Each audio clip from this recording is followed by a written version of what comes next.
تنامي يتلحظ لا تنقل قاتل الحوت الجزر بندق المشتاق يتقدم لصنع دون خوف. تنامي يتلحظ ما تنقل قاتل الحوت الجزر بندق المشتاق يتقدم لصنع دون خوف. ودم عرقي جف ود جيشنا صفا بصف فيناك يا صنع بنغمة الآيات والقروب. والله لا ينسف وانا لجيش صادق لا حلف سنبيلهم يعصف وسيده من سكن وسط الكهوف. إنا عليهم زحف وجنود العمالة ترتجف إذ هابت الموقف وهابت جيش قد صف الصفوف. أرواحهم تخطف وفي صراح بعد المنتصف إيدانها يشهد دحر المعتدي رغم الظروف. قدم ولا ترأف وخلي راسهم وسط الهدف كبر عليهم واحتمل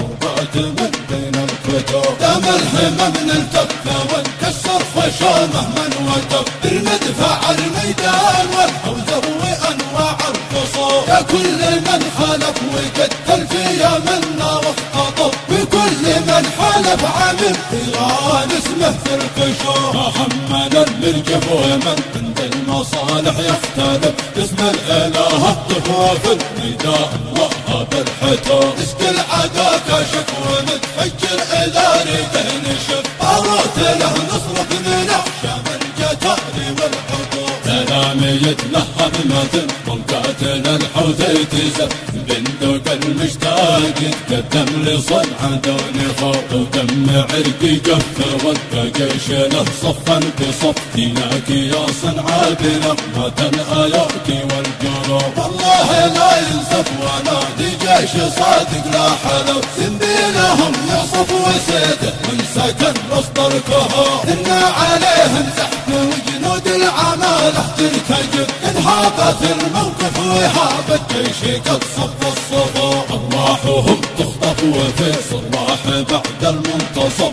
إيدانها يشهد دحر المعتدي رغم الظروف. قدم ولا ترأف وخلي راسهم وسط الهدف كبر عليهم واحتمل ضربات من بين الكتوف. دام الهمم نلتف ونكسر خشامه من وتف بالمدفع الميدان والحوزه وانواع الخصوم. يا كل من حلف وقتل في يمنا واختطف بكل من حلف عمل ايران اسمه في الكشوف. محمد المرجف ومن عند المصالح يختلف اسم الاله الطفوف في النداء وهب الحتوف. اسك العدا كشف ومتفجر اذا ريده نشف طاروت له نصرة من احشام الجتاري والعقوق. طاروت له نصرة من احشام الجتاري والعقوق.